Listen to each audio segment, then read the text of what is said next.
कुछ दिन खातिर तू हमार जिंदगी शादीशुदा वाली जी के देखा और हम तो हार मंजूर बा। चल हट।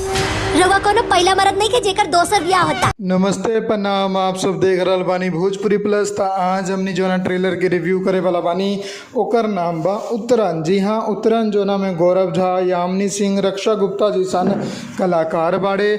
और ई जोन फिल्म बाड़ी एकर प्रोड्यूसर और डायरेक्टर के नाम बता दी। डायरेक्टर बाड़े राजकिशोर प्रसाद राजू जी, प्रोड्यूसर बाड़े विनय जी, राम प्रसाद जी, मोनिका जी और चंदेश्वर मेहता। तो कहानी बा कुछ ऐसन कि आप लोग एगो फिल्म देख लो हम आज से लगभग 30-35 साल पहले वो फिल्म रिलीज भई रहे जोना के नाम रहे जुदाई। जी हाँ, हिंदी फिल्म बा। अनिल कपूर, श्रीदेवी और उर्मिला के, जोना में श्रीदेवी अपना पति यानी अनिल कपूर के 2 करोड़ में बेच देवेली और उर्मिला ओके खरीद के ओकरा से शादी कर लेवेली और तब बहुत सारा पंगा होला। तो ई फिल्म की स्टोरी भी लगभग 70-80% ओ फिल्म के ऊपर बा कि जौन यामिनी सिंह रहली उनकर बियाह हो रहेला गौरव झा से, लेकिन उ घर के कामकाज से बहुत ही ज़्यादा तंग रहली।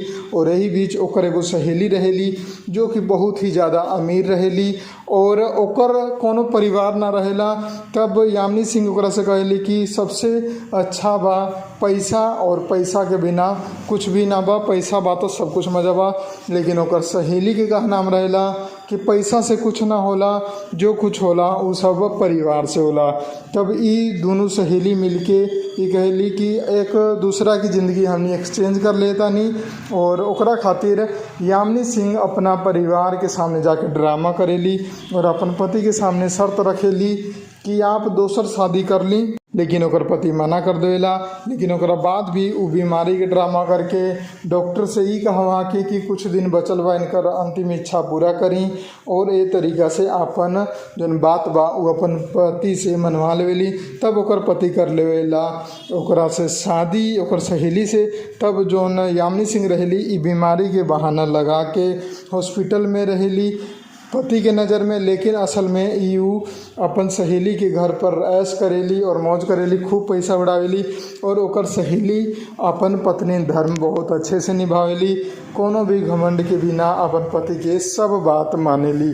लेकिन यह चीज़ जब बाद में यामिनी सिंह के एहसास होला कि पैसा के चक्कर में ओकर पति और ओकर परिवार ओकरा से छूट गईल बा और ओकर सहेली पर ओकर हक हो गईल बा, तब होला कलेश के असली जड़, जो कि आप लोगन के ट्रेलर में भी देखे के मिली। और जब ये फिल्म आई तो एगो नया तरीका से आप लोगन के दिखावल जाई। तो स्टोरी बहुत ही पुरान फिल्म से उठावल गई बा, लेकिन भोजपुरी में ज़्यादातर पर ऐसा नहीं होला।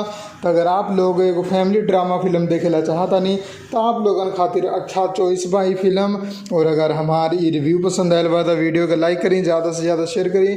हम मिलम आप लोगन के एगो नया वीडियो में। चैनल के सब्सक्राइब भी जरूर कर लें। जय हिंद, जय भोजपुरी, प्रणाम।